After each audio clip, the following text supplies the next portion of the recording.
by Arkansas, for Arkansas. This is Inside Arkansas Live. And welcome into Inside Arkansas Live here on this beautiful day here in the great state of Arkansas. I'm your host, John Neighbors, alongside Curtis Wilkerson and Andrew Ellis. And thank you, as always, for making us a part of your afternoon. This afternoon, it is game day eve. So exciting and pumped up to watch Arkansas and UAB tomorrow at 3:15 in Razorback Stadium, the very first home game of the season for the Razorbacks. And guys, I know, we'll talk about the Razorbacks and everything, but there's a lot of other stuff that's going on in the sports world that we're going to talk about. And it's really at the point in the time where, man, you get to this point on a Friday. What else can you really say about this game other than maybe giving our final predictions and all that, which we will? But man, it's this is just now it's go time. You don't have to worry about talking about it. Just have to worry about seeing it. Yeah, this game in particular is tough because I don't think we've mentioned a single thing about UAB other than what Trent Dilfer said about Bobby P and Taylen Green. And that's for good reason. I mean, this is, no disrespect or maybe disrespect. I don't know. I don't care. The players have to play them, not me. But this is about Arkansas, and it's about them cleaning up their mistakes and just, bouncing back and getting some momentum going before the start of SEC play. And so that it does kind of limit us. Last week we were able to talk about Ollie Gordon and, Alan Bowman sucks. And, they've got a veteran offensive line. And now it's kind of like, well, we found out last night when we were doing the EA simulation who UAB's quarterback was. So there you go. His name is Zeno, by the way. We did determine that. It is not John Kitna's son, who apparently is not a good guy.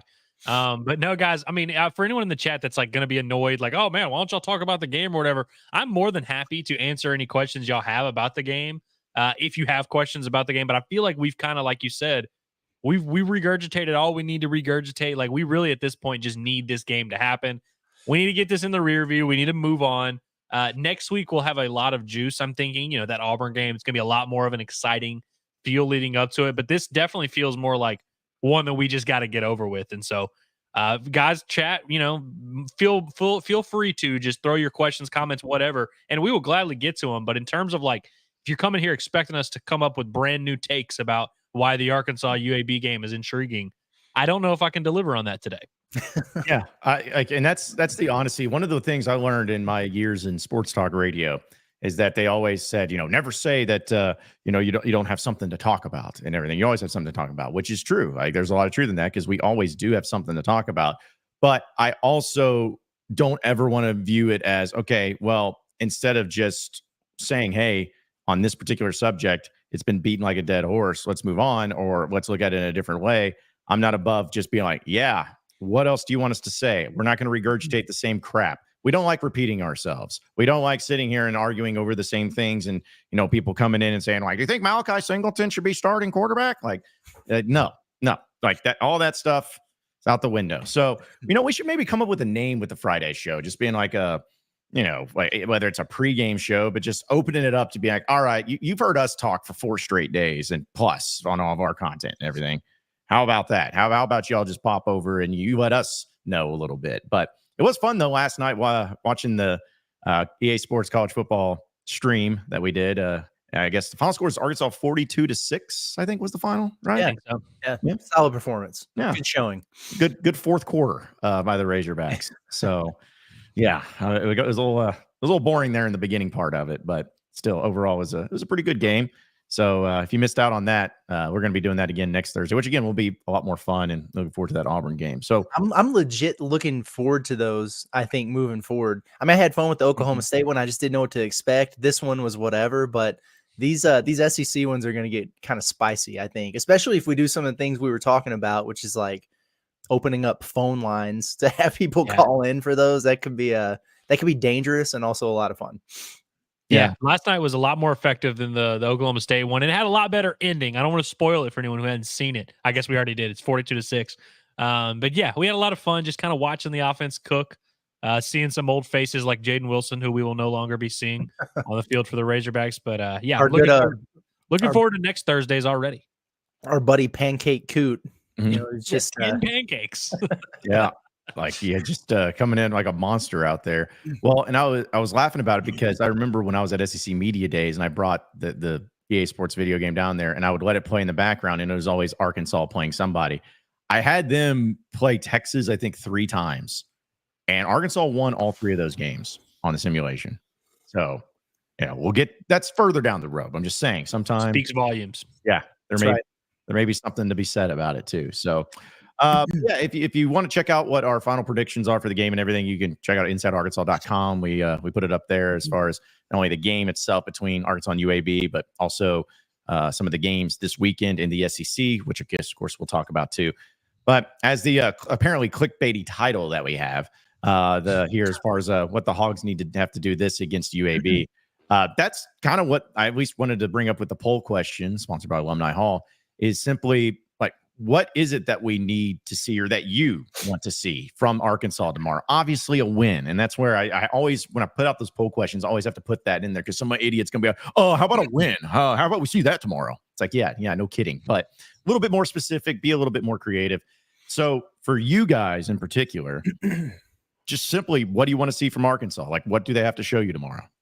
Well, I just published a story on our website that was titled "The 3 Musts for Arkansas against UAB." So I'm not going to put all 3 of those out there and steal everyone's thunder. I'm not going to take the obvious one either. So I'm going to pick the third one that I had listed, which was, I think they have to trust their depth a little bit. It doesn't matter. They're going to win the game anyway. But we've heard so much. I think if you took every single press conference we had with a Razorback assistant football coach in fall camp, there is a quote to be had about, we are very deep. We love our depth. Man, we got a lot of guys. Okay. And then like the band could have taken snaps in the 4th quarter against UAPB and it wouldn't have changed the outcome at all. But the first time you really get a chance to flex that, which you've been hyping up against Oklahoma State, you just really didn't see any of it. The starting offensive line took every single snap in that game against Oklahoma State. Rodney Hill was the only other running back to get some tick there. The receivers and tight ends who rotated in, like the non-starters, not a single one of them got more than a dozen snaps in that game. Then you go to the defensive side, and the only 2 defensive linemen that you have rotating in, it's Anton Junkaj and then Kevy Rose. The secondary was kind of a mess in terms of, and it definitely is now with guys being banged up. So you only played 17 dudes total on defense. If you cannot trust your depth against UAB, you're not going to be able to do it against Auburn or anyone else in the SEC. Got to be able to give those guys a look. They've got to get reps in order to earn that trust. So you can say, well, we need to see it in practice or whatever. Well, according to you, that's already happened throughout the course of the fall. So get them game reps. That way you can utilize them moving forward, because you don't want to see an Arkansas team that dominates for 3 quarters and then is gassed down the stretch of these games. And if you think that Landon Jackson is going to be able to play 79 snaps every single game and be effective for 4 quarters every game, that's not going to happen. If you think this offensive line is going to be able to play every single snap, every single game and be effective in the 4th quarter, that's probably not going to happen. So I really, really hope that we see some depth and some more bodies in there. Get in, get your feet wet, make some plays. That way we can have that moving forward. Yeah, I think the depth is something that we pretty much have to see, because again, like you said, if you don't see it now, it's going to be hard to talk me into the idea that you're going to go into Auburn and start playing some of those guys. But I really think, speaking of things that we want to see Arkansas do against UAB, because if they don't do it against UAB, they won't be able to do it against any other people. You got to get some pressure on the quarterback. And I think Arkansas's defensive front really has to control this game. We really have been kind of waiting all day or all year for Landon Jackson, regardless of whether or not he actually gets back there and makes a sack. I just really need to see Arkansas's D-line show that they can swallow up an opposing offensive front. Because again, if you can't get that done this week, it's going to be a massive question mark going into that stretch where you're going to go on the road and face these other teams, which aren't like, stellar offenses necessarily with Auburn and A&M. But it just kind of it becomes a question mark that, frankly, this team needs to get corrected and get worked out, at least this week. We can talk about later or whatever. And really, the offensive side of the ball, I'm pretty confident that Arkansas is going to be able to move the ball at will, going to be able to score plenty in this game. And frankly, I'm confident that this Arkansas offense is going to be able to compete against the SEC. I don't have as many questions for that side of the ball. Do they need to clean things up? Do they need to avoid turnovers? Sure. But my question marks in terms of, can this Arkansas team compete at the highest level? most of those questions are on the defensive side of the ball. That's where they've been for most of the offseason. Defensive line, that depth you talked about, is a massive concern for me still. And so, yeah, I would like to see 6, 7, 8 defensive linemen legitimately get snaps. And I want to see that defensive line swallow up a front. I mean, ULM was able to impose their will against UAB. Doesn't make any sense why Arkansas wouldn't. And I feel like if they don't do that in this matchup, it's going to be really hard for me to have confidence in that unit moving forward. Yeah, and another thing, because I agree with all you guys and what you said, but I guess I want to see what this team comes out with as far as a mentality and a vibe and a start. Because if they come out like they did in our simulation last night of lethargic, just going through the motions, not fired up, not like making some mistakes and whatnot, it's about bouncing back. Like, how are you going to react after you had that very heartbreaking loss last week, that very demoralizing loss? Are you going to come out pissed off at the world and wanting to just destroy anybody because you're so mad about it? Or are you coming out because you just being like, oh, I guess we're going to have to go through this game and then maybe we'll get ready for Auburn? I want to see how this team comes out. If they come out firing, I think it's a great sign for things to come and shows that, hey, the adversity they went through is not going to impact their approach and how they recover from it. But if they come out just like if we're sitting there midway through the second quarter and it's 13-6, that's not exactly going to be inspiring any hope and making anybody feel any better about the rest of the season, especially when SEC play gets going. Yeah, no, I agree with that 100% because we've heard over and over and over and over, this team is different. This team is different. Shout out Mama Armstrong. Yeah. I think deep down in my heart, I do believe that. I do believe that this team is different. But we need to see it because we've heard all that. And then what happens? Arkansas goes out there and kicks themselves in the foot and they blow a lead and you lose a 1-score game at Oklahoma State. And it's like, okay, they're different, but this has already happened. And then the other part of that equation is you think about some of these, like weird letdown home games, under Sam Pittman. And they weren't all losses, but like Rice and Missouri State and Liberty and Kent State, like they were all just kind of like you didn't really leave those games feeling great about things. Avoid that. Like you said, John, come out, get this thing under control right away. Just, put your foot on their throat and don't let up and just route these dudes. And then you can start to convince me again that you're going to be able to change that narrative this season. And it's going to take more than just beating the hell out of UAB. I mean, they're going to have to go finish some of these close games, right? But at least that's a start. If you're going to continue to say this is different, stop talking about it and be about it. That's all I want to see. Mm-hmm. Yeah, Curtis, I'm glad you mentioned some of those games where Arkansas eventually got the job done, but it's like just not a fun experience for the fans, not a fun experience for us, and it just kind of leaves you with more questions. And I actually spoke earlier in the week about how I think the schedule lines up well to where Arkansas has this game to kind of get their bearings about them, and so where if they come out flat after a tough loss last week, you come out flat, you will be able to overcome it. And so for anyone that's like, guys, relax, they're going to beat UAB, we know that. So like tomorrow, like that situation that you described, John, if that happens and it's 9-7 or whatever, Arkansas is going to win, and they'll probably win by 2 or 3 scores, worst case scenario. But again, it's just you want to see this. You want to see this team prove that they've turned the page.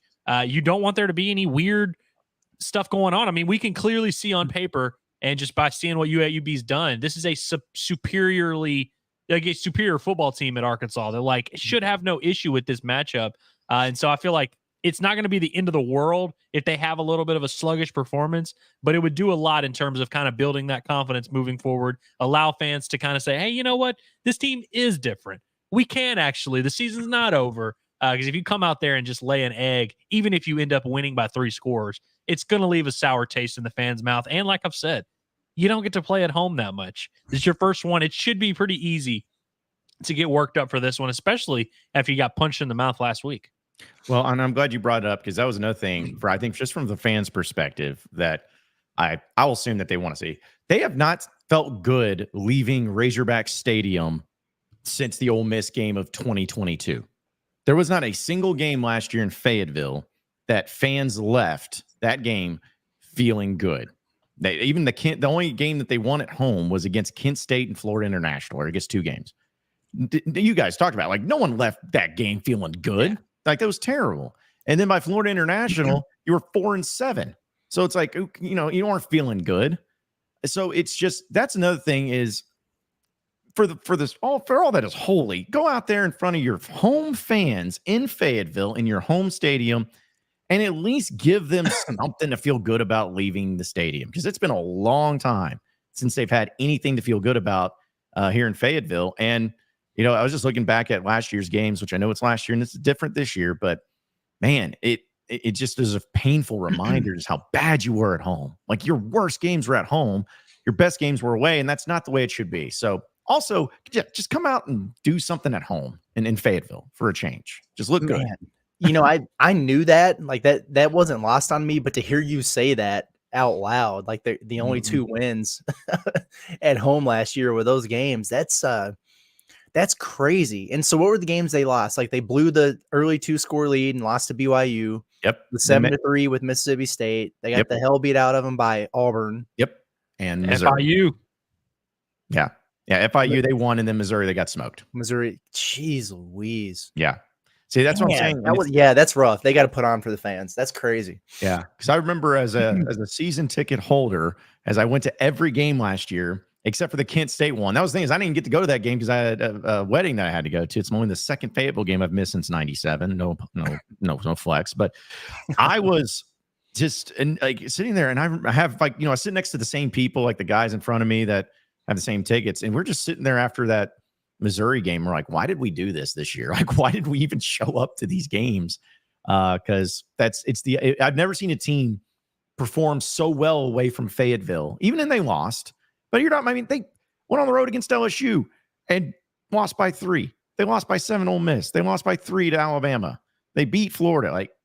I've never seen anything like that in my life. And so I'm hoping that they can regain some of that home field advantage. Not to say Razorback Stadium, I don't care what the video game says. It's not this crazy, like, insane hard place to play that is so intimidating. But just get back to the point to where you play your best games at home, because that's the way it should be. You should have your best performances at home. So make this one of them. Don't do 28-6 like Kent State last year. Just go out and dominate. I feel bad. I felt so bad for the fans, like in Fayetteville last year, having to watch that every time. That's tough. Well, I don't want to, like, hammer the point home, but again, like, you're also not going to be back here for a minute. Yeah. You know what I mean? Like, you're about to have to go on the road and play really tough games. So it's like, I think everyone, including the Razorbacks themselves, should be trying to enjoy this week while it lasts. This your get back week. This should be a relaxing experience. Hogs, just make it a relaxing experience for all of us. Yeah. So I know it's last year, but I want to ask you guys, honestly, like, what was y'all's reasoning, or maybe y'all's opinion on why that was the case last season, that Arkansas played so well, or at least better, away from Fayetteville? Like, is there an explanation to that? I got nothing. Yeah. I got nothing. I mean, I think, we talked about how last week we felt like Arkansas got tight in those big moments where it was games on the line. You can almost feel them not wanting to lose. And so I'm sure that has to play a little bit of a role, where, especially when things started going south last year, things got tight in that BYU game and you saw Arkansas falter. And so I think maybe it just kind of reminded them of that a little bit. Like, that BYU game was so horrifying and, like, gave them a lot of PTSD. So I feel like every time they played at home last year, that tension was just there from the outset. So maybe that played a role. But ultimately, I really think it just comes down to not showing. I mean, you only play 12 games total the whole year. It's really hard for me to, like, talk myself into, like, oh, well, we just couldn't show up this week because of X, or we couldn't show up this week because of Y. It's like, I think it was a bad football team at the end of the day. I think that played a bigger role in Arkansas's home struggles than anything else, frankly. Yeah. It just was one of those things where you felt like before the season started, you're like, man, the home schedule, you should win most of these games.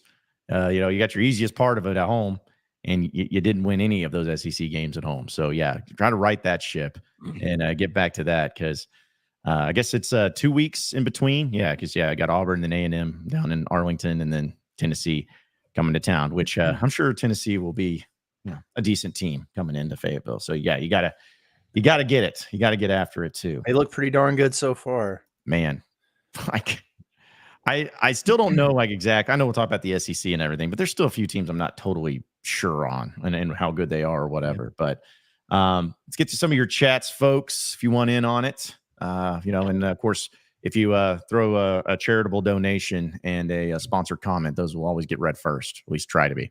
And keep in mind that we will, if you have a head coaching candidate for the Arkansas Razorbacks that you want to throw out there, if you sponsor your comment, we will absolutely read it and discuss it.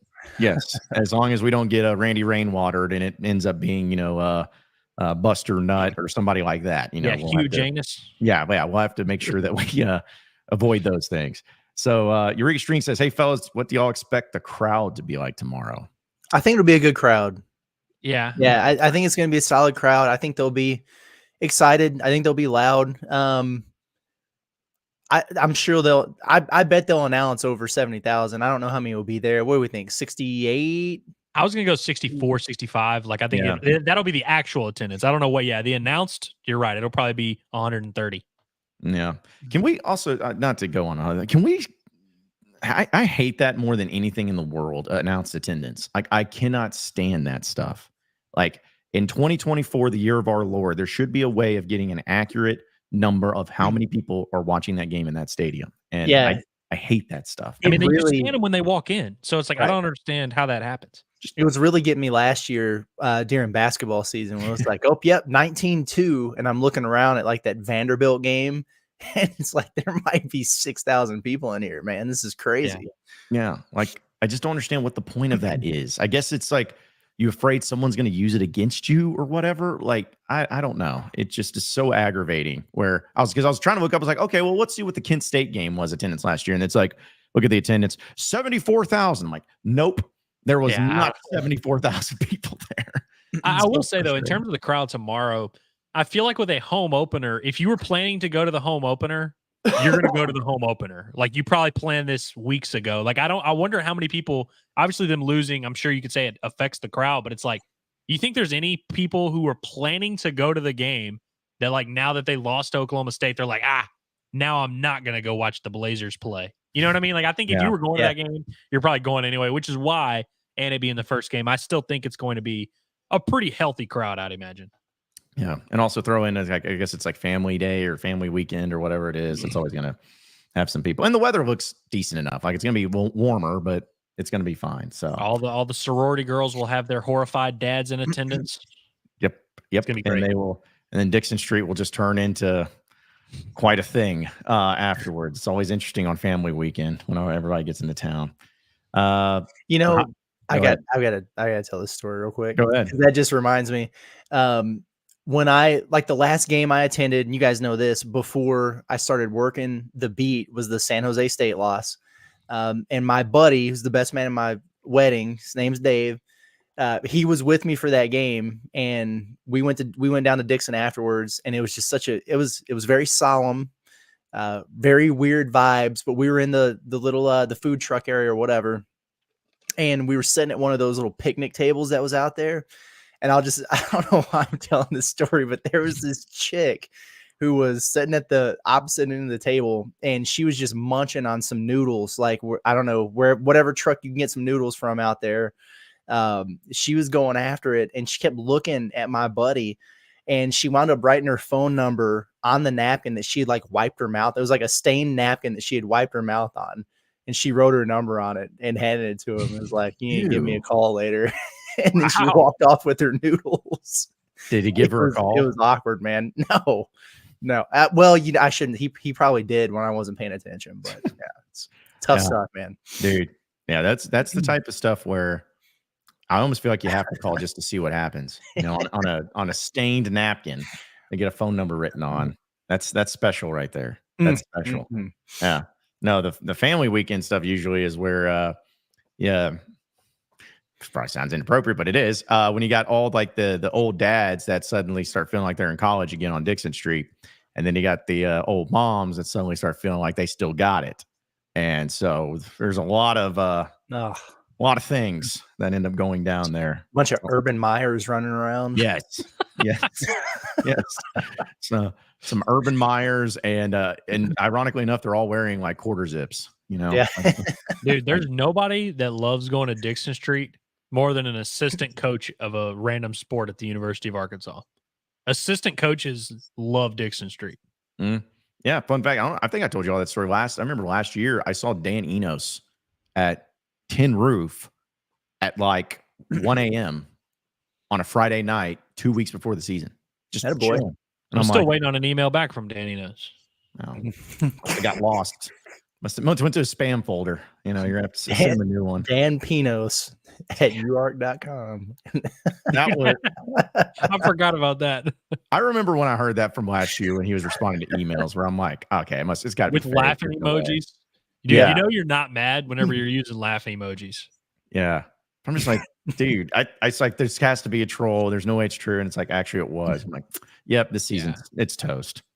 He's done for you. Imagine Bobby Petrino responding to an email like that. Like, it'd probably be a lot meaner. Bobby Petrino he didn't even respond to Pittman's emails, let alone emails of random fans. Dude, you should see, I'm just being honest, you should see some of the DMs that Bobby has sent from his Twitter to some sports writers, not what you think, sports writers. Yeah. It's I didn't know if intern I Reagan know what had you're talking news about. report. Yeah. no, it's like no. Yeah, it's like he was getting really like telling him out and calling him all this stuff. And I'm like, man, nothing more aggressive than doing a Twitter DM on that and yelling at people. And Twitter says you should stay away from me, but not so bad. Yeah. Jeez. Oh God. Don't Google search. Do not Google me. No, like I said, we probably need to move on before we get ourselves in trouble. Hey, shout out to Timothy Long for the sponsored comment. Thank you, Timothy. Appreciate you. Appreciate it. Y'all Safe travels and enjoy the game. Yes. Yes. Yeah. It's going to be awesome. Y'all cracked me up at the live stream last night. Yeah. We try. We're comedians. We're funny. They don't call him Timothy Short, guys.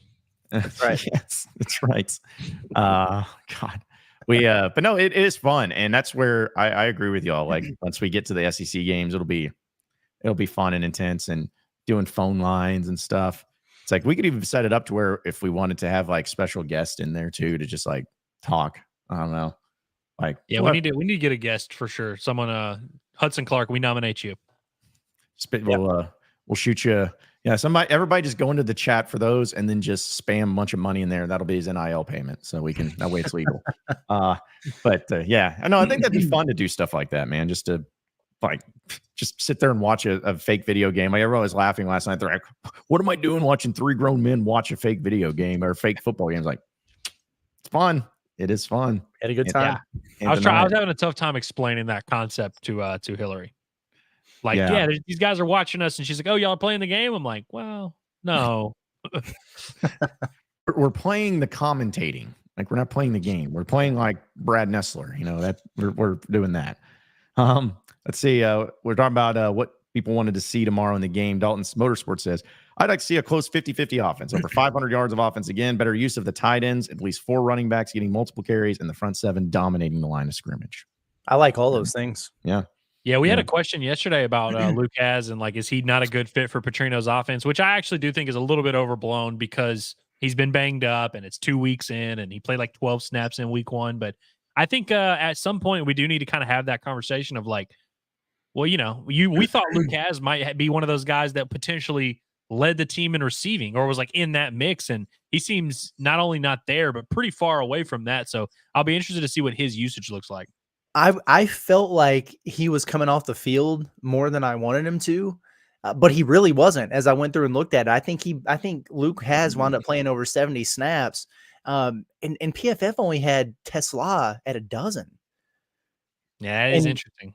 I don't know if that's accurate or not, but I noticed that today when I was looking at the snap counts when I was writing about the depth or whatever, and I was thinking, really? So I don't know. But if he's out there for 70 snaps, throwing the ball more, that's all. Yeah. Also, Brady G says, "Did you hear Jalen Braxton is out tomorrow? Is he injured?" Yes. Not only did we hear it, we reported it. Right. We talked about that. Pittman spoke about it. After the game, we didn't get the vibes that he was going to be out for a while. But then on Wednesday, he said he hasn't practiced this week. No, that was Wednesday before practice, so perhaps he's practiced since then. But it seems like it's a bone bruise.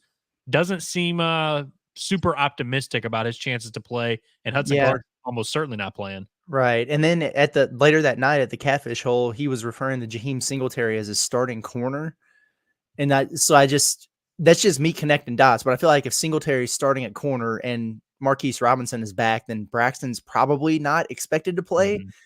So we'll see. But the good thing is we're not going to have to keep doing this speculating crap moving forward because we'll get those SEC reports, which for everybody who was wondering, did you guys get a look at those? I saw the Auburn one. Yes. Or not the Auburn one, the Florida and A&M one. And I haven't looked at it yet. It's name and then status, like questionable or out. That's it. So did they have every single player on the roster, or is it just select players? Just select players. Gotcha. Yeah. Yeah, I saw it too, and I'm like, yep, that's how it's going to be. No, like just the bare minimum of information that you need. Dude, I honestly think they need to get to the point low key with the like the NFL where it has like Wednesday limited, Thursday full participant. You know what I mean? Like they have the full what they've done throughout the week for just so the fantasy guys and the bettors know exactly what they're getting into. I think it'd be really funny if they just like didn't even mention names, just numbers and who's out and questionable. Like, dude, Kyle Pitts, the tight end. I saw there was like one because on their injury report going into week 1, it said he was limited at practice in one of the days, and he hopped on Twitter and was like, "Man, I sit out one segment of red zone, and all of a sudden I'm out for the year. Like, what's going on?" Like he kind of was like almost disputing the injury report because I don't know what the term for limited is. Like if you sit out 6 plays, are you limited in practice? Like, and so I thought that was pretty funny. But I'm sure we'll get some of that where players are like, limited? I'm not limited. What are you talking about?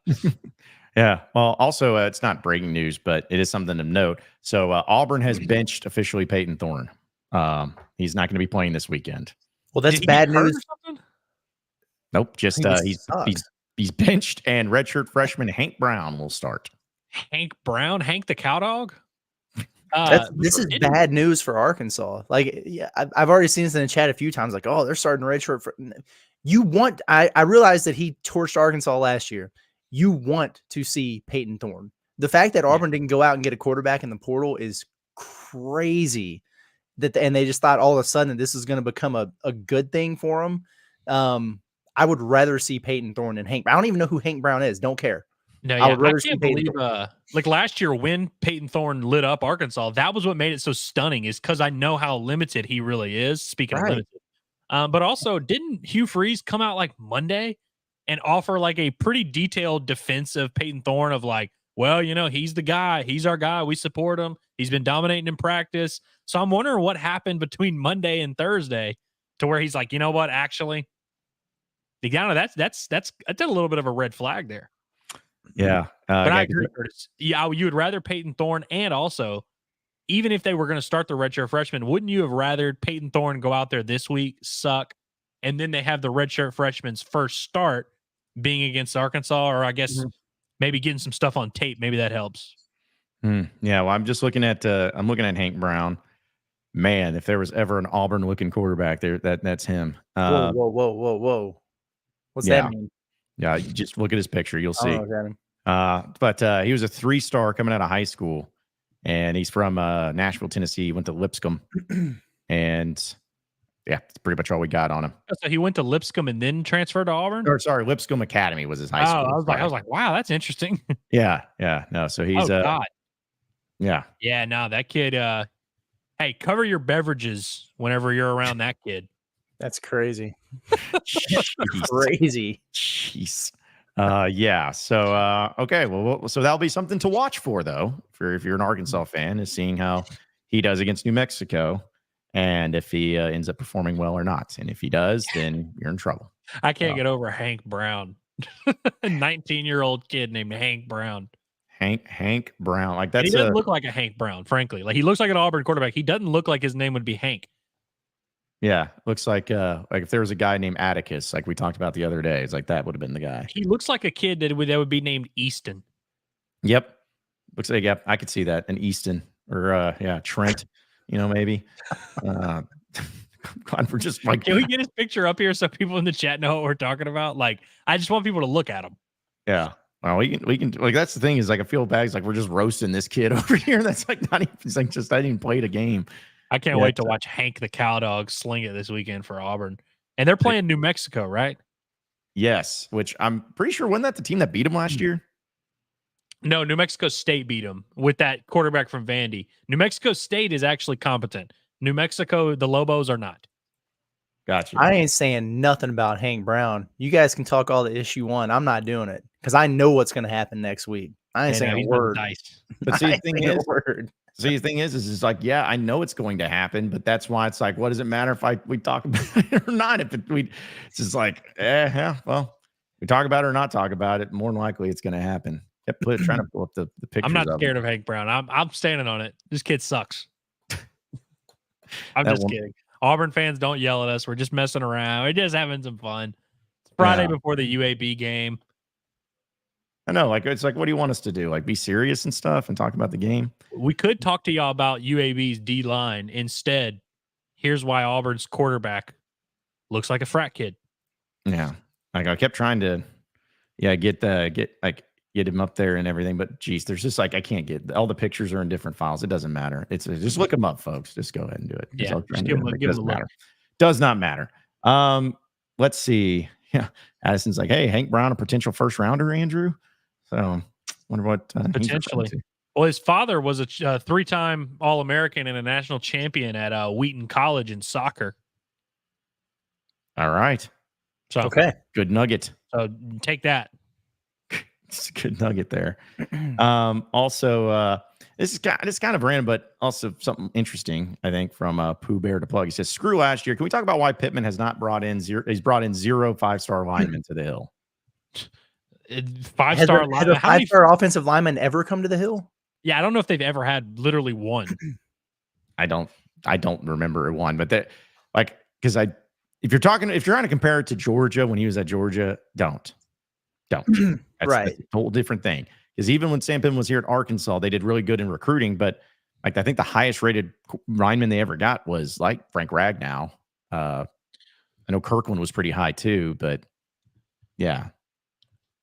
Okay, hey, if I can be serious for just a moment here, I was curious because I did remember Hugh Freeze saying something about Peyton Thorne. This was literally Monday. This is what Hugh Freeze had to say about Peyton Thorne. He said, it's really hard to not play a young man, whether it's Peyton or whoever else it is. It's really hard for me to not play a young man who's consistently the best performer in practice over and over and over again. Having said that, you have to carry it over into the games. You have to. If this continues, we have to go in a different direction.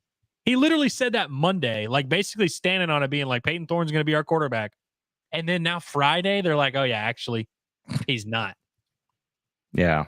That's a little weird. Hugh Freeze has been taking some heat here recently anyways of just how he's approaching things and dealing with things. But, yeah, like Curtis said, like not getting a quarterback this past year was weird. Yeah, at least bring someone in to compete. You got a 3-star redshirt freshman that's his primary backup named Hank Brown. Especially if you're going to let the Ashford kid dip out. Yeah. Yeah. You know, like at least go get somebody. They should have brought that kid in that went to Vanderbilt. The kid that beat him last year, Paiva. Yeah. He's like a top 5 quarterback in the SEC. Honestly, that dude's really good. It's pretty good. Yeah, he's really solid. They should have tried bringing in KJ Jefferson from they tried to do it the previous year, so should have done it this year. I mean, seriously, he was there for the taking. Yeah, couldn't handle it though. So, all right, let's go ahead and jump into your Arkansas update presented by Davis and Garrett Insurance, your independent auto owners insurance agency, securing what matters the most. And I know that this actually came out about, I guess yesterday after our show had ended, but the Razorback baseball schedule officially released. And Andrew, I know you had a lot of thoughts on it, as we all did, but I'd say that's a pretty salty looking schedule across the board. Yeah, I mean, your final 6 series, really, because I mean, you go at Georgia, which is obviously not an easy one. You've got A&M in there. Hold on, let me pull it up real quick. So you've got A&M and then Florida and then Texas, LSU, Tennessee to finish the year. Like that's 18 games right there. The way it lines up, I think Arkansas is going to start like 12-3 in SEC play, frankly, and then they're going to finish like 19-11, and people are going to like really be mad about that. But honestly, the more I've thought about it a lot, and I've been trying to find the most positive possible spin I could, I do think it actually works out pretty well for Arkansas, where they'll be, non-conference is nothing crazy. You have the trip to Arlington, they'll get their bearings about them, but it kind of forces them to lock in and like play real competitive games down the stretch leading into June, to where sometimes you have those tough tests spaced out a little bit. And so it's like you have a tough series and then you play a couple weird ones and then you maybe finish the year with a tough series and then the SEC tournament and then you're into June. I feel like it kind of lines up to where, like, when Arkansas goes to Baton Rouge, which is the second to last weekend of the year, by about that point, they've faced a really tough schedule. They should be kind of finding their stride as a team or finding their identity, good, bad, indifferent, whatever. And so I'm sure it's not going to just be a cakewalk that they just waltz right through. I'm sure there's going to be plenty of ups and downs in that stretch to finish the year, but really it's going to be a lot of fun. And I mean, the Texas series being in May and being the first time Arkansas and Texas play as SEC opponents in baseball, being in Fayetteville, like, that series is going to be electric, because that'll be, fully after basketball. Fans will be ready to lock in for that, and then finish in the regular season with Tennessee at home. Like, that's going to be electric. I feel like Baum is going to be a fun place to be in the spring, and so I'm looking forward to that. You've obviously got some cool little road trips in there as well. Overall, I don't know, man. I like it. Well, I was laughing Arkansas needs to do something different. They have to do something different. The regular season Razorbacks, that's what they've been. Congratulations on winning, 23 SEC. It doesn't matter. The ticket is to suck at the end of the regular season and sneak your way in like Ole Miss and Mississippi State, and then you're golden. And so I think with these weekend series at the end of the year, that's exactly what could happen. They're not going to be that, like, they're not going to sneak in, but take some lumps, lose a series or two down the stretch, and then all of a sudden, people are sleeping on you going into postseason, and this is where they get over the hump. So Andrew was, he was at Eskimo Joe's the other day saying they're going to the College World Series. They're going to win that thing. I'm in. I'm all in. I just need to see the schedule, man. I'm with you. Well, Curtis, to your point, like, all right, so you got A&M, Florida, Texas, LSU, Tennessee. Let's say Arkansas goes 7-8 in that stretch. That's 15 games. You go 7-8. One, you're treading water. Like, that would probably be good RPI stuff right there. But what that would do is it would give Arkansas a lot of tests, a lot of, like, close, tough battles to deal with. Yeah. I think Arkansas would come out of that being like, you know what? We got a pretty good team. Let's go into June. We're battle tested. Like, I actually I like the way that it lays out. And also you get some chance for revenge earlier in the year. We've got an April Fool's trip to UAPB. Not to UAPB, to Little Rock to play North Little Rock to play UAPB. It's going to be a lot of fun, man. Dude, yeah, it's a good schedule, man. I just laugh because it's like, no one cares what the regular season. Like, no one cares. It's like, doesn't matter if you win them all. I think there's gonna be some fans. I may be one of them. It's like 16-14. Do that. That needs to be your SEC record. Well, 16-14. I want to go on the road in the postseason. Is that where we're at? Yes. Yeah. Oh yeah. I mean, it's a road trip for us, so of course. It's like, oh yeah, I guess we'll go to Chapel Hill if we have to. Yeah. The most understated thing about all of this is bringing in a Pac-2 program to start off the season. Dude. Yeah, Pac-2. That is true. I do like that. Big. I actually do like the non-conference weekend series. Nothing like crazy. I don't think Charlotte is going to necessarily put asses in seats, but Charlotte's been pretty solid at baseball over the last decade or so. Portland has been sneaky. Like, Portland plays all of the West Coast schools, the UCLAs and all them, and every now and then they'll, like, take a game from one of those. So, like, that's a sneaky, decent series right there.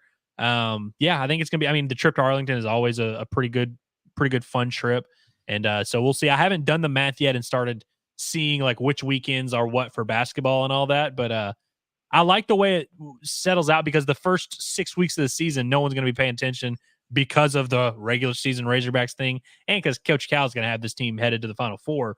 And so right when Coach Cal gets done taking care of his business, then the schedule really starts to heat up for baseball. And so I think scheduling wise, in terms of scheduling our lives, it's going to be pretty good. But Arkansas, Chad, I want to ask you guys, is there anything Arkansas could do in the regular season that would really matter to you? And I know a lot of people are gonna be like, no, I just want to win in the postseason or whatever. But my only question to you is, and so, like, all right, what do we do? Are we just straight up just being like, all right, we're not covering baseball till June? Is that what you guys want? I mean, there might be some, honestly. No, there's definitely going to be some, because I mean, there's some that, like, don't even acknowledge baseball as, like, a sport. Yeah, I did laugh that seeing that's like the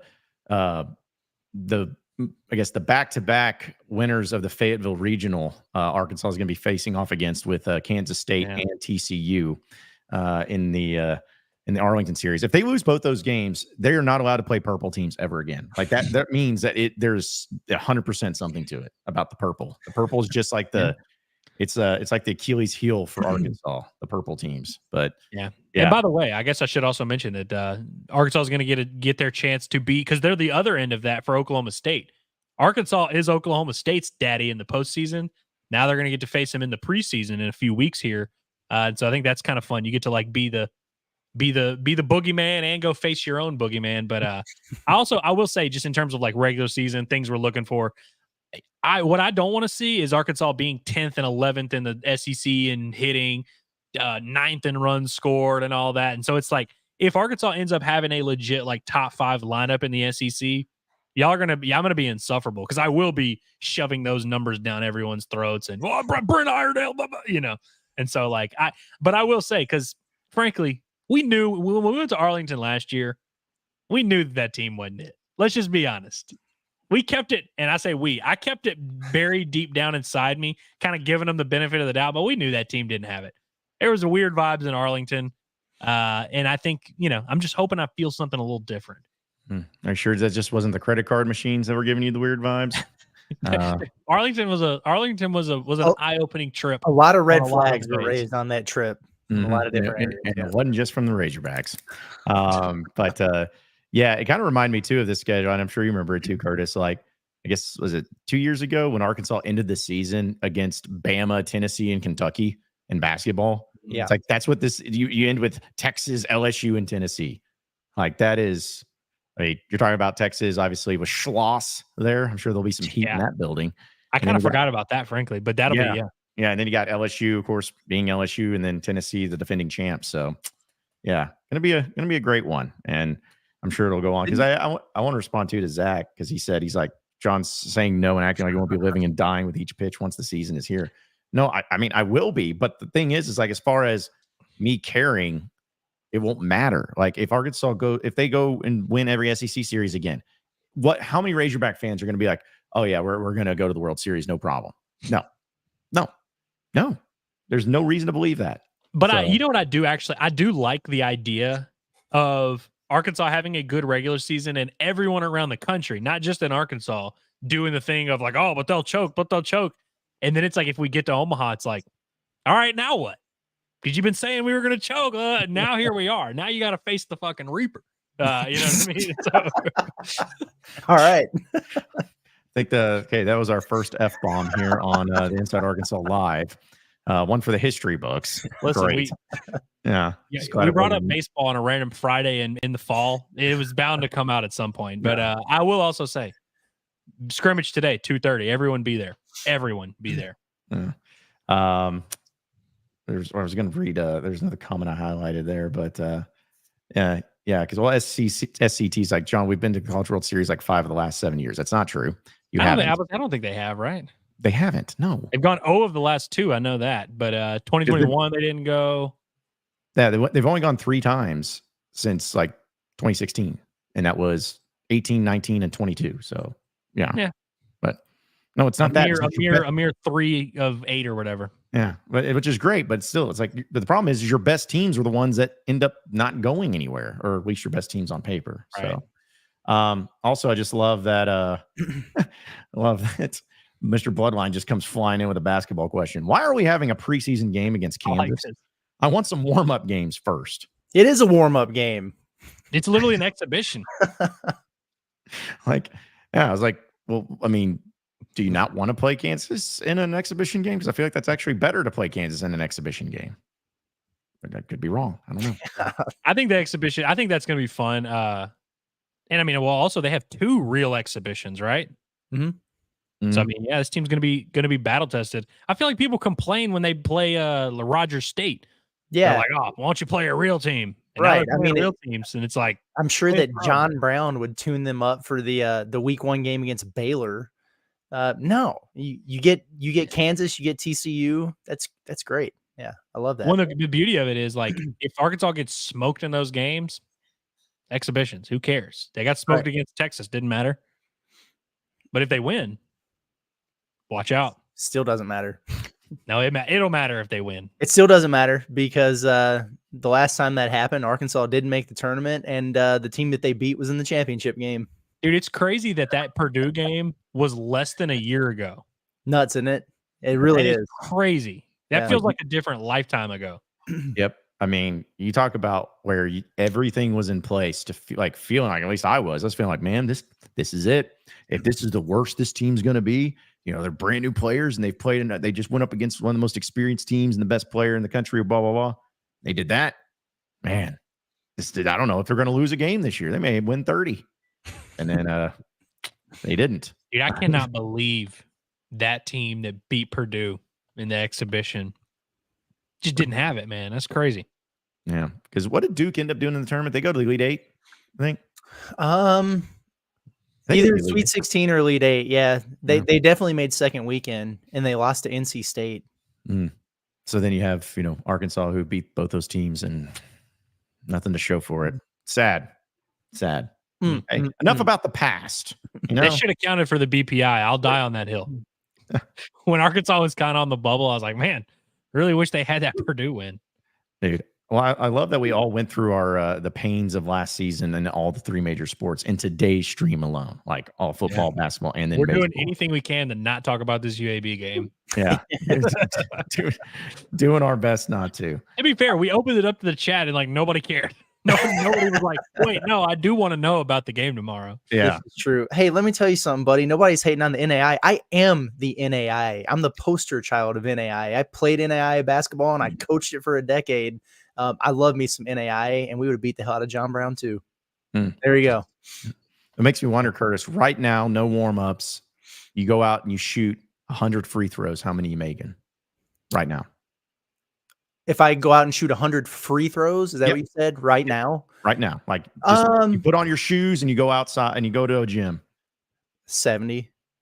It's pretty good. It's better than Jalen Tate was. I could shoot some free throws. Were you a high like FTA guy back in the day? I was. Or were you just a high FTM guy? In high school, I definitely was, because if you're 6'4" and you're in McCrory, Arkansas, you are the center on that team, whether you like it or not. So yeah, I was posting dudes up, getting fouled down there, converting at the line. That's one of the end of year awards I got, was highest free throw percentage. Felt good, man. I wish there was videos. I wish there was videos of something of Curtis getting fouled and making the shot, and him just screaming "and one" on the court. I did that. I've got all my senior year game film. It's all on videotape. Ooh, like we need to get a hold of that. That's where I was. So. we need to convert that and put out a video for you on Huddle or whatever the recruiting sites are nowadays. Yeah, I was literally sending VHS tapes to college coaches. That's where my situation was. So, dude, that shows the throwback to it, man. It's crazy. Love but that. No, in all seriousness, I do love the NAIA, and I'm glad that higher ed brought that up, because anytime I get the opportunity to stump for the NAIA, I do. It's really good ball, and I don't think people pay attention to it enough. And there have been some NAIA players who've transferred up to Division I and been really, really good players. And like my last year coaching at Lindenwood, our entire starting lineup was D1 transfers. Like it's good ball, underrated. There's some good teams out there. Well, speaking of the higher ed guy, this was the comment I was looking for, but we were talking about Hank Brown. He says Trent Dilfer coached Hank Brown and led them to the D2 AA Tennessee State Championship, according to the Auburn website. So, oh, wow. Little nugget there. Very cool. Yeah.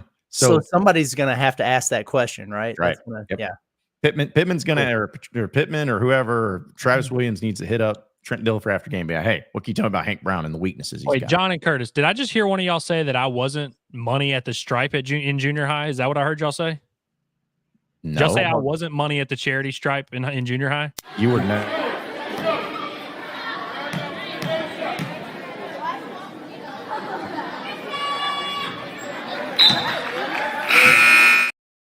Bro, who the hell are you playing? That was that looked like Brain Middle School.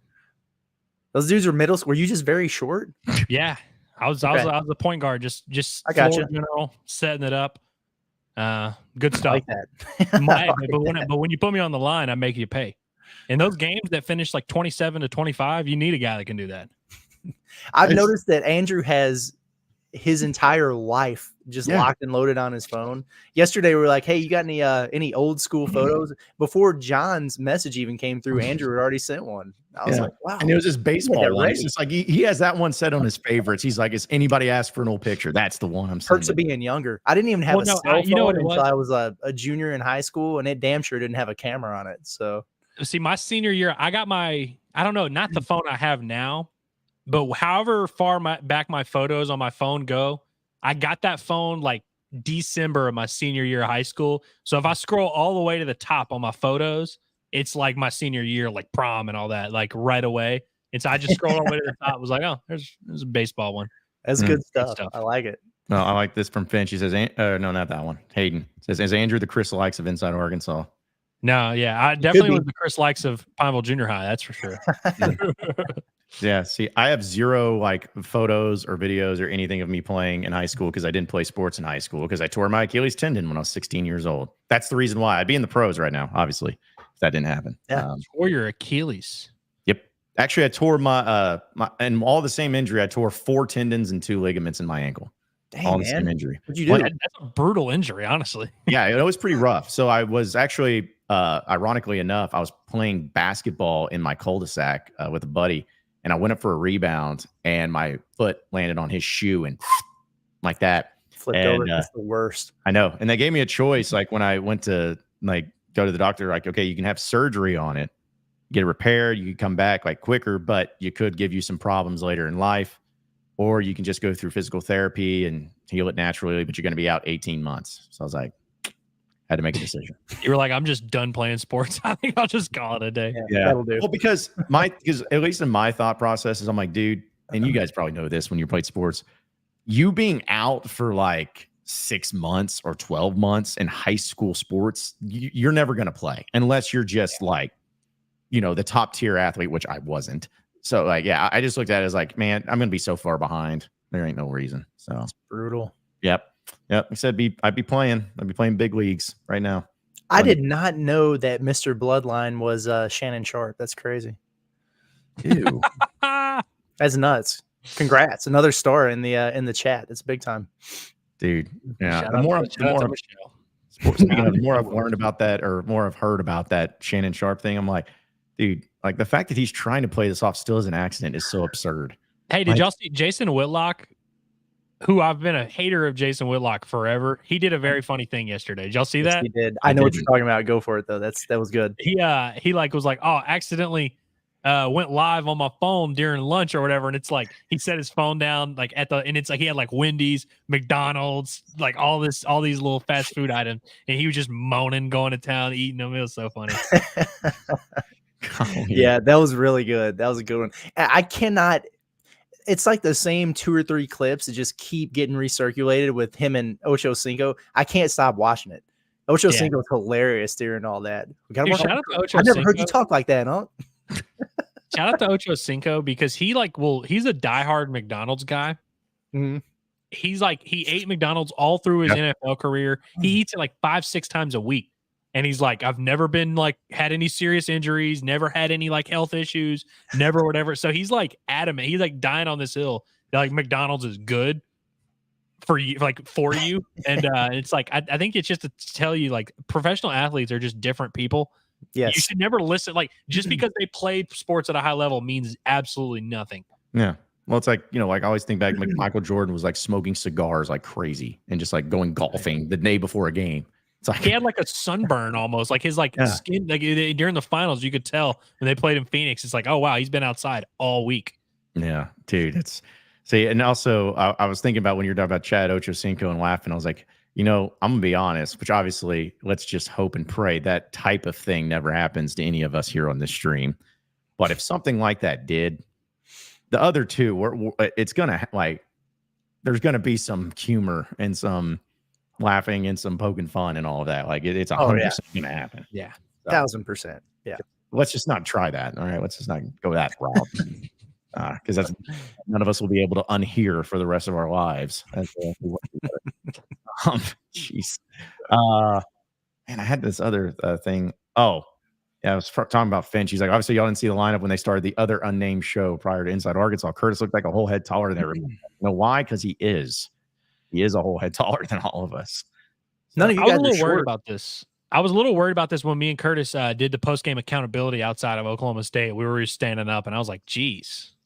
Like, I'm a normal-sized person. Like, I'm not, like, super small, at least height-wise. Like, I'm like a 5'10", 5'11". I think we had to sit, or I'm wondering if I take like if I'm a couple steps behind, if it evens out a little bit, you know? That's what we'll do for post-game accountability next week is just have you like standing 4 feet behind me. and just like you're looking behind you, like talking to him. It's like doing that. Yeah. No, that'll all for the balance, all for the balance. There was for this one came from Samuel. It was early about basketball for Curtis. He says, Curtis, how do you think it would have been different or would have been for basketball team last year if Muss wasn't halfway out the door? I think they could have won 20 games considering they beat Duke and Purdue. They should have won 20 games. I mean, some of those losses they took were crazy. And there just came a point in time where they kind of let go of the rope. There was a lot of dysfunction going on there with the Devo situation, and then TB was in and out. That whole thing was really a mess. There was a stretch there. I guess it was after that Auburn game. The SEC game, the SEC opener, Auburn came in there and beat them by 30. And then after that, it really, really went off the rails for a while. I mean, they got smacked by, who all was blowing them out? Like Ole Miss beat the crap out. Florida blew them out. Like they lost to South Carolina by double digits at home. Like that thing just really went crazy. And Muss just wasn't able to get control of it. And I think some people, it got overlooked. I think a little bit at the time because a lot of people were thinking, well, yeah, this doesn't look good, but listen, they always do this in January, and then Muss and his teams figure it out. Not to pat myself on the back here, but or our operation, we were all very much like, this feels different. This is a different team, whereas Arkansas is a different team in football. The exact opposite was true of basketball, where this ain't going to be like past years. But yeah, they definitely had plenty of talent. I don't like the way that they used some of the players there. The confidence was shattered. The trust was shattered. It took Caleb Battle until like February to figure out he was good at basketball still. It was just a freaking mess. But yeah, they should have won 20 games. They shouldn't have lost to Greensboro. They should have won at least one of those games in the Bahamas, and then some of those SEC games, they just got the crap kicked out of them. Just frankly should have never happened. That was crazy, especially at home. Yeah. When's the last time we've seen an Arkansas basketball team get their doors blown off that many times at home? Yeah, no. The blowouts is crazy. Yeah, it's one thing just lose. Georgia. Like, what are they doing? Was it Vanderbilt? I guess probably was the one where it was towards the end of the year. Yeah. But when I started really feeling bad was after that Auburn game because I'm like, this doesn't happen. Like because I think at the time, and maybe still, that's the worst loss that Arkansas suffered in Walton Arena, and it's the largest margin of victory for I believe for the Auburn-Arkansas series ever. And that's when I was like, this doesn't just happen to a good team. Like that type of performance on the road just does not happen, or at home does not happen. Yeah, it was crazy. I remember this, it'll be forever ingrained into my memory after that game, going down to the press conference. And Bob saying, it's the largest margin of defeat in Bud Walton Arena history. And Muss goes, wow, that's a bold statement and a true one. Oh, yeah, there's something to be said about just being on the same page. Like you look at South Carolina last year, and it's like that team's not even that good. What was that BJ Mack kid or whatever? They're like nobody wanted. That was just out there busting everyone in SEC play.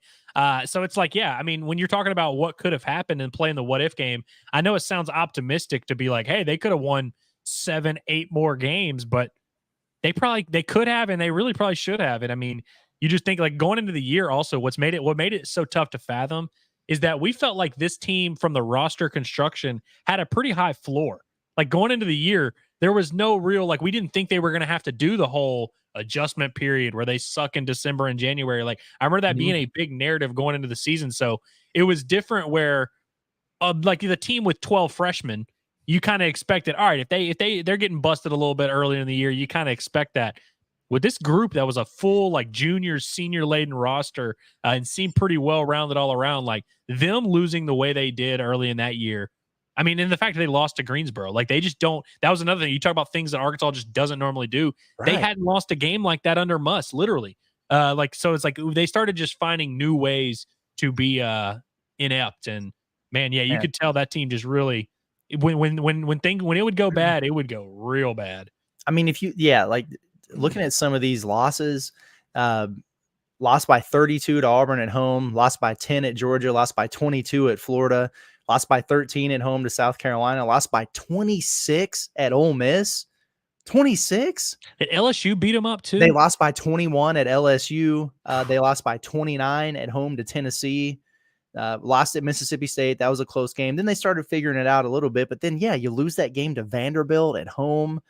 Yikes, well, man. And look, frankly, we've seen what happens. Like we've seen Eric Musselman have brutal losses, but when he's really dialed in and he's really doing everything, leaving no stone unturned, we've seen the kind of turnarounds Eric Musselman teams can have. Now, I think it's unfair to just assume that last year's team could have done that if he were locked in. But when you talk about him being checked out, it's hard to ignore just the fact that they didn't make any of those strides, any of those adjustments that they normally do.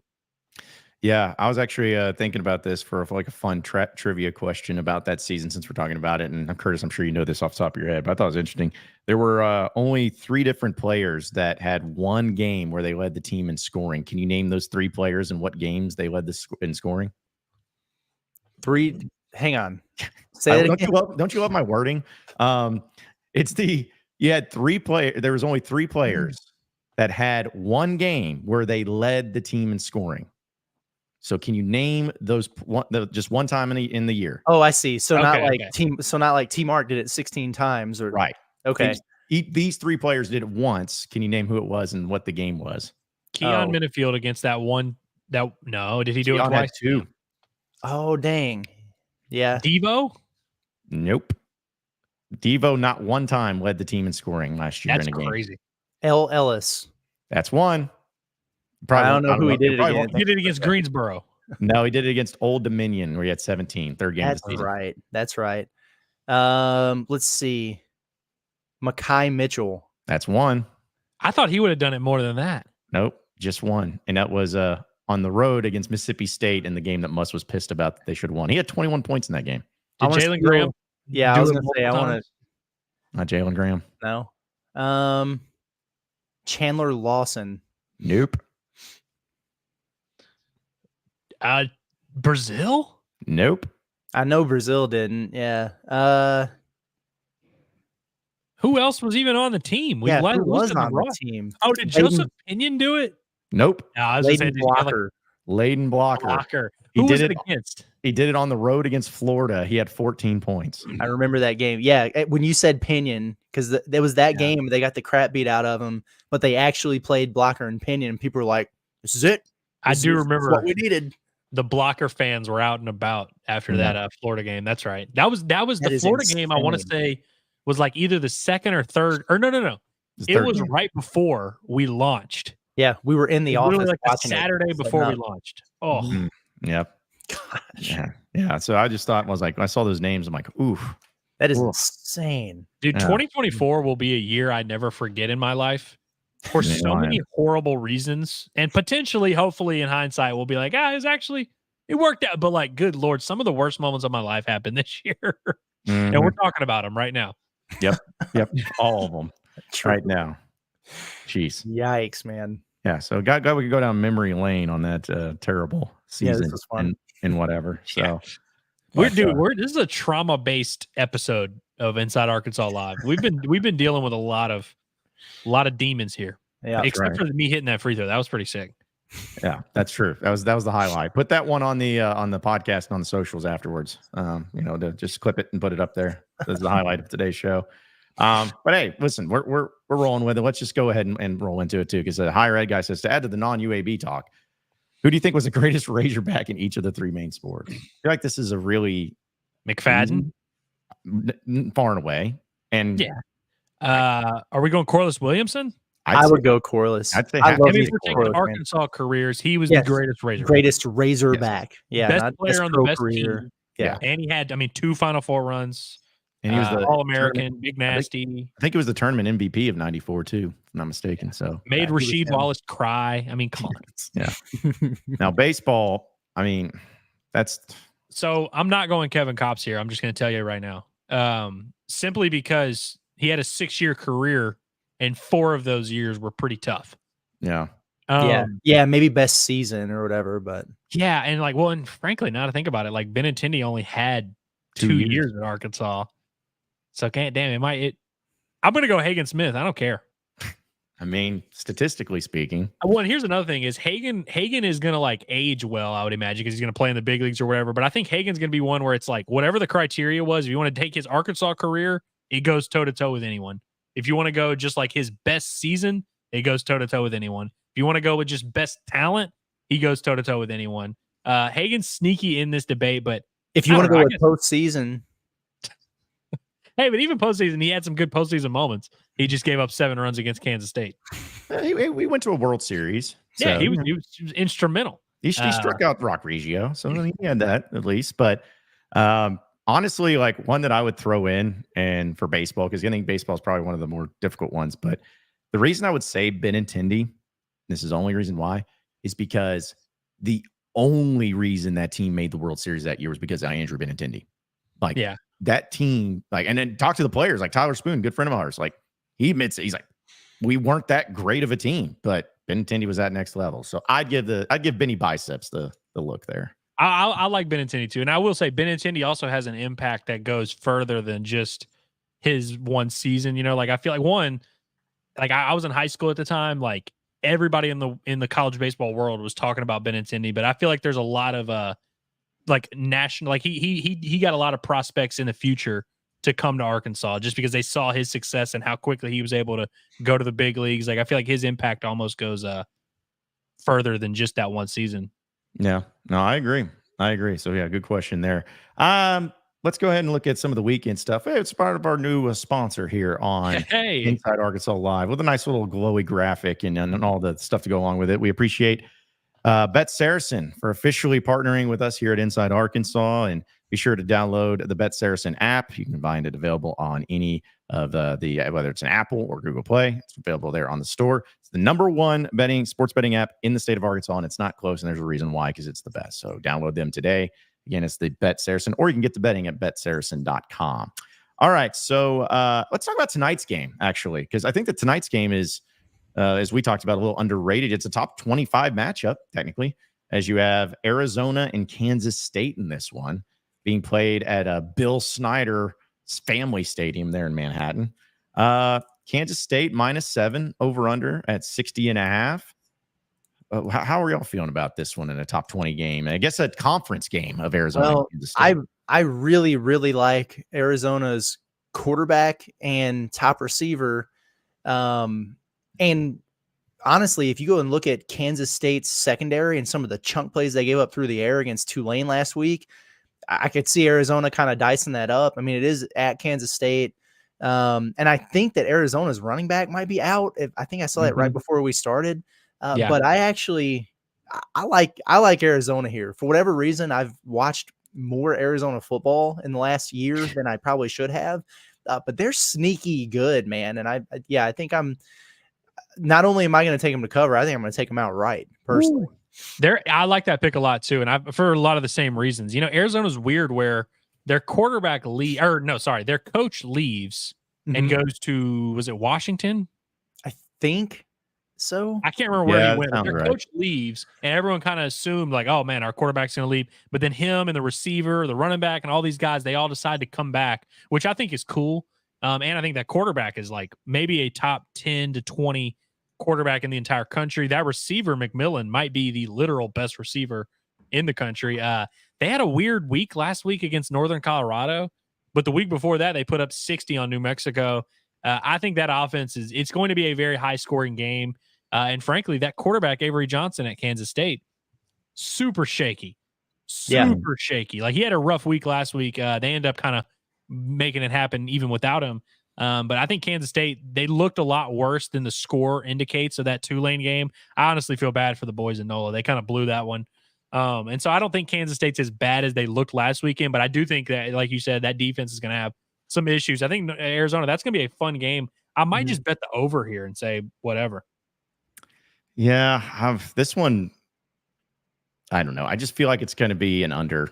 I think it's going to be a gross looking game. Of course, I say that, and I feel like this Thursday, Friday night games are always wild and crazy. So I'm probably not touching the over under, but this is a great Friday slate. It is, because not only do you have that game, but also a game of the other team in Kansas, as the Kansas Jayhawks are at home against the Fighting Barry Odoms of UNLV, and Kansas is favored by 9.5 in that game. Dude, give me Coach Odom. Give me the running Rebels.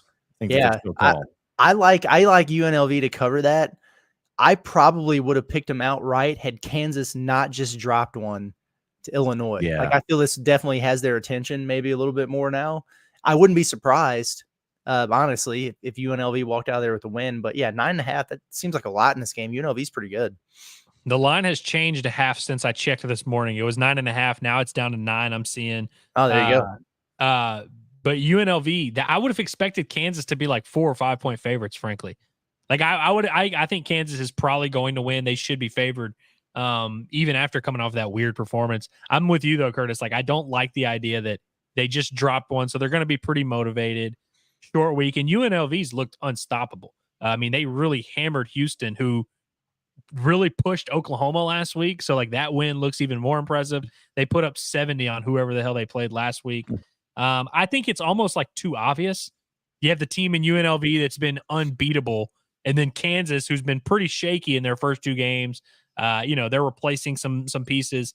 They're replacing their offensive coordinator too, which I know a lot of people were kind of worried about because they have this awesome quarterback, but will their offense still be as good?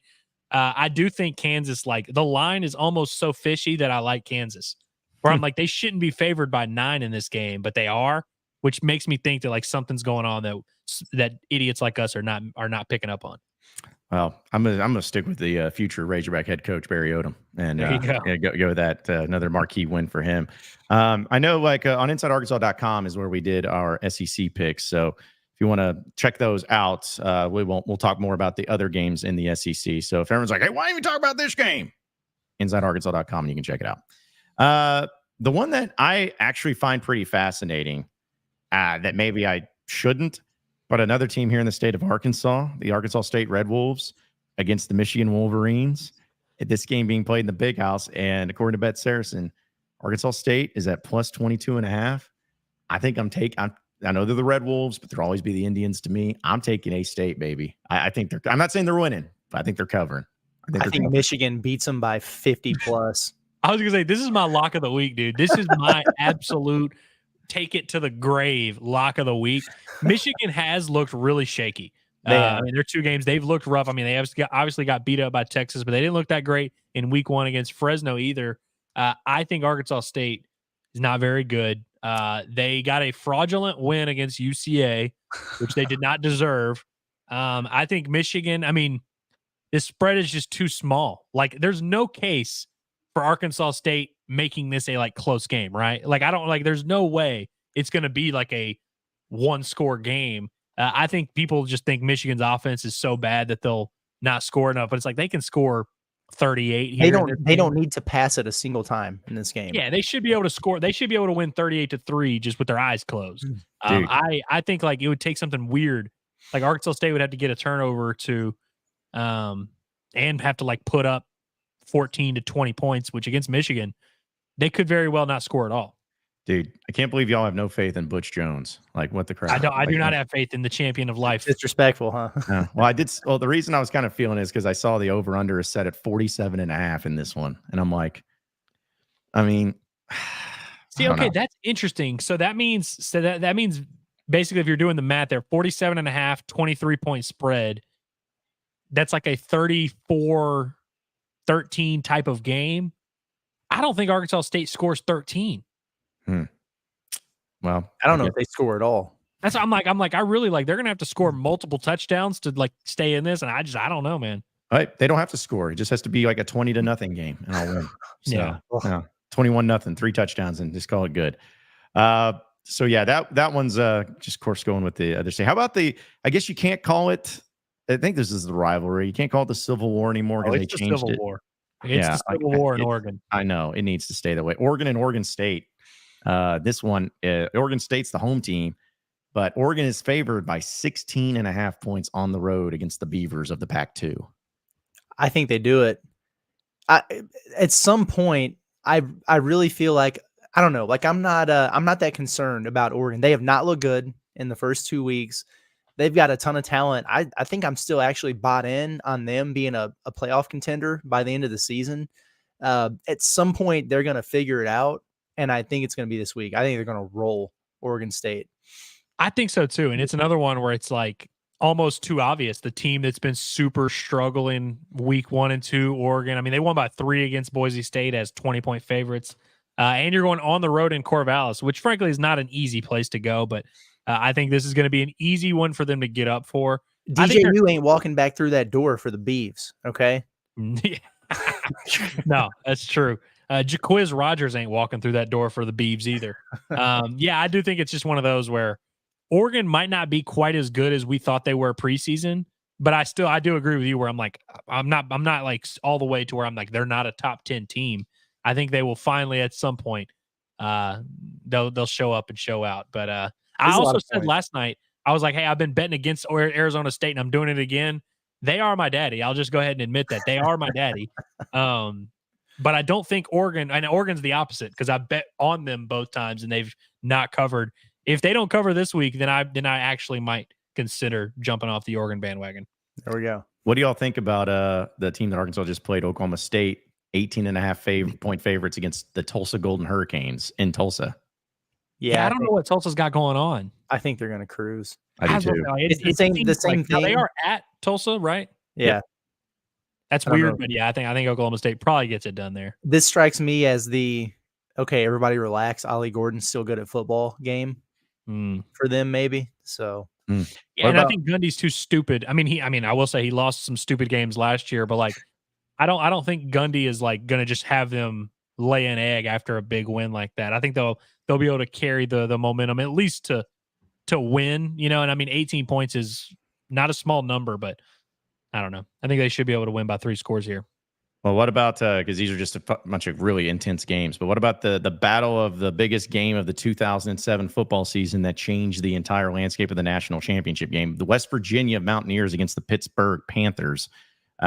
This one over there in Pitt with the Mountaineers 2.5 point favorites in this one. I miss West Virginia being relevant.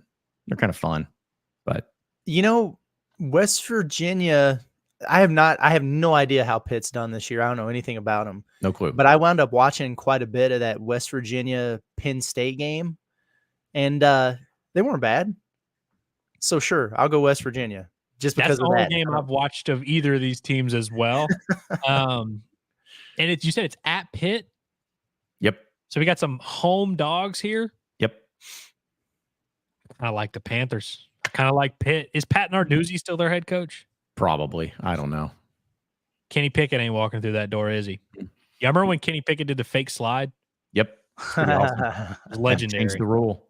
Yeah. Of course, I'm over here still thinking that Kevin Stallings is the Pittsburgh head coach, so I'm probably not the person. It's tough how many times I'll make bets thinking that things are the way they are, and then I'm like, oh, that guy hadn't been there in 2 years. But so anyone want to correct me in the chat, but I'm betting Pitt because I think Pat Narduzzi is an overachiever. Is JT Daniels still at West Virginia? Is this Nah, he can't be, right? He went to Rice last year, I think. I think so. Golly, that guy. What about the battle of, I don't even know what the rival, I should know what this is, but the battle in Washington is Washington Huskies and Washington State Cougs. Washington only a 4.5 point favorite at home in this one over the Cougs. I'm going to bet the Cougs just because that Washington head coach who left Arizona high and dry is a coward. And he left his boys to go to Washington.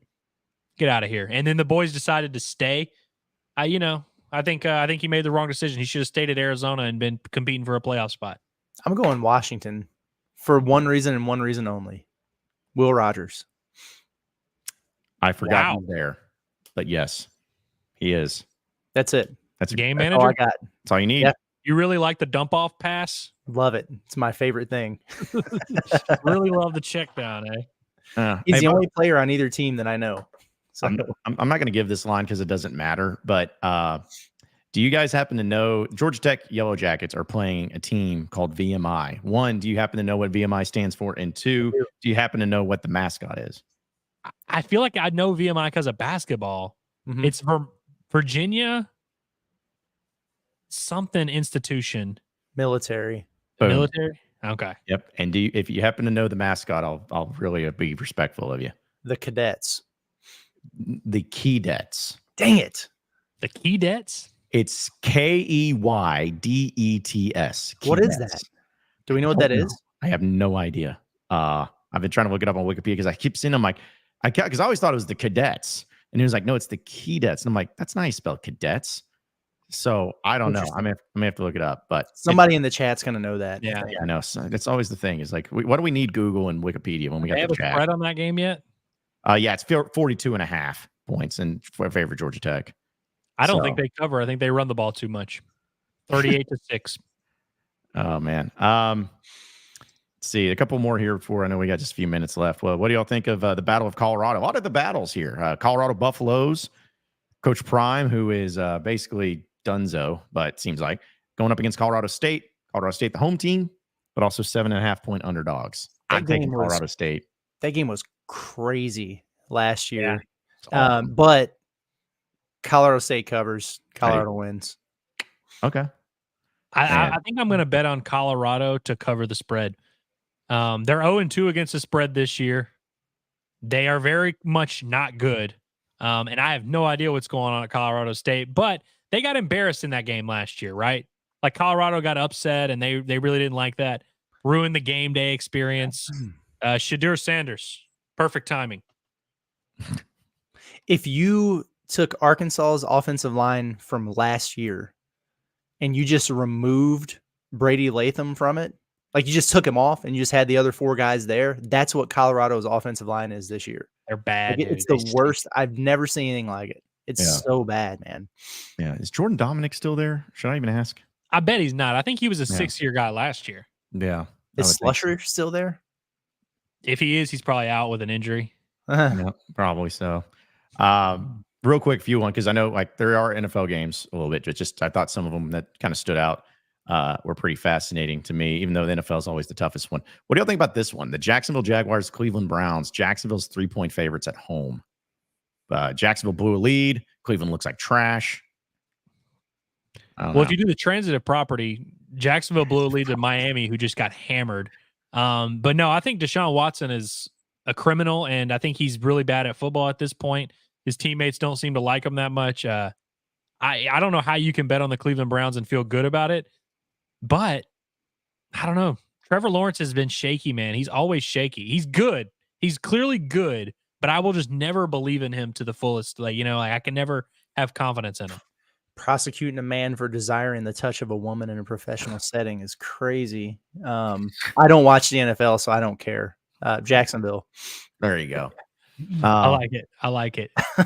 The only other real one I wanted to bring up was just because of where we're at, and it seems like there's a lot of fans. But the Cowboys are 6-point favorites over the Saints, which I know there's a lot of Saints fans around here too. This game is in Dallas. Like I can speak to that one.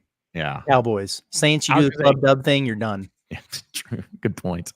The Cowboys are going to roll in that one. I agree. They look really good against Cleveland. Beat them up pretty good. And Cleveland's not a bad team. They just have a bad man playing quarterback. And the Saints beat the hell out of the Panthers. And the Saints are weird on week one. They do this where they just either play really good or really bad week one. I think the Panthers are a joke. And so I think the Saints are almost getting too much respect for their blowout win over a 5-7 quarterback. And so I think the Cowboys probably roll in that one. But John, I gotta circle back just a second. So you skipped over the most important college football game of the weekend. KJ Jefferson is going to face his former OC. So glad you brought this up. UCF -1 on the road at TCU. Dominique Johnson, KJ, Gus, Bryles. There's too many connections here. We got to discuss this. Dude, well, I apologize because I actually had that one typed up and written, and I just skipped over it. I don't know why. My apologies. But yes, that's the game of the week, man. Yeah. So how do we feel about that one? It's KJ's time to shine, man. I kind of like UCF too. No, low key, I kind of like UCF here. TCU's not bad, but they're not good. No. Yeah. But is it one of those things that goes into it of maybe like Kendall Briles getting with, he's like, hey, I coached KJ for 4 years, so I know how to, what's his weakness? Like, is that any of a thing? I thought that about Mike Elko and Riley Leonard. Riley Leonard, who stinks. Mike Elko wasn't able to find the weaknesses of the quarterback he coached that's not good. So I'm done with that that logic. Just being able to lead my new team against my old coach, it's a good thing. Hey, the biggest improvement you make is week 1 to week 2. KJ is a testament to that. Worst graded quarterback in college football to best in 1 week. I think he's going to reach even higher heights in week 3. I like UCF's. Seriously, though, I do like UCF's rushing attack. I think they're going to run the ball for like 250 a game all the time. And obviously, KJ is going to be a big part of that. And guys, let's be honest. We know what KJ is. We know what his limitations are. But in this type of game against like mid-level teams, he's really dangerous. I do think he's gonna do enough to win this game. What'd you say the line was for that, Andrew? I had UCF -1, but that was when I checked this morning. Okay, because I was about to say, I'm looking at BetSaracen. It's -0.5 now for TCU. Ooh, so it's you're talking about straight up pick 'em, pretty much. Let's go. The fact that TCU is not getting any points at home tells me that Vegas knows they stink. Yeah, exactly. Yep. Well, hey, it's a good way to end on it too. There's some other things that we're going to talk about, but who cares? Zach says that KJ is good when he has a chip on his shoulder too. Yeah, but he usually eats that chip. That's crazy. Andrew, I swear to we're going to have to start putting a muzzle on this guy on his Friday. We've got an F-bomb, a fat shaming, and a date rape. Yeah, like what in the world? Allegations. Good, like just Fridays. It's just got Andrew feeling some type of way. He's coming out here firing. If you guys wonder why we're not actually on the radio, well, it's a chicken or egg thing. Are we not on the radio because of this, or am I this way because we're not on the radio? You know what I mean? I like that. Yeah, that's right. Chicken or the egg. Yeah, well, that's pretty good. Well, we'll let the audience decide on the reasons as to why. But either way, but hey, that does it for us here on Inside Arkansas Live, folks. We appreciate all of you watching and listening in each and every day and every week. Because we got a lot of regulars, but we got a lot of people that are new. Be sure to subscribe to us here at Inside Arkansas Live on our YouTube page. Also, check out all of our great content that's we are writing on Inside Arkansas, InsideArkansas.com for our website. And as a reminder, tomorrow, as soon as the game ends against UAB, we will be doing the Pod of That Nature post game, and it will work. So we're going to make sure of that. And also, who knows? Maybe we'll introduce the newest and greatest invention called a phone line that we'll be having for all of your thoughts and opinions. So we'll play around with that and see. But either way, appreciate everybody. Thank you so much. For Andrew Ellis and Curtis Wilkerson, I am John Neighbors. Same sports show, same sports channel next Monday. Have a great weekend, everybody, and we'll see you tomorrow for Pod of That Nature post game following Arkansas.